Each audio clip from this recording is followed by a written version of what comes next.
viver melhor. Este episódio tem o patrocínio da Arte dos Pés, especializada em você. Temos 100 trilhões de células trabalhando dia a dia e usamos aproximadamente 100 músculos só para cumprimentar alguém. São 2 milhões de poros na pele, regulando a nossa temperatura.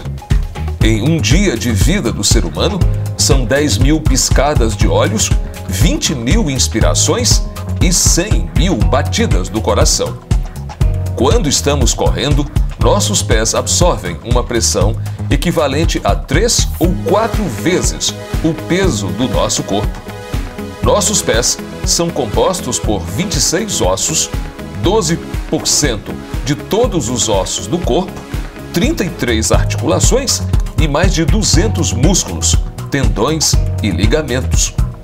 Em nosso corpo, existem mais de 600 músculos principais e juntos compõem cerca de 40% de nossa massa corporal.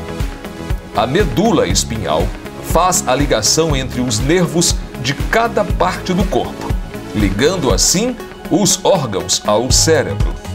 Quando a medula sofre uma lesão, tudo o que estiver abaixo fica desconectado e não mais obedece aos comandos do cérebro.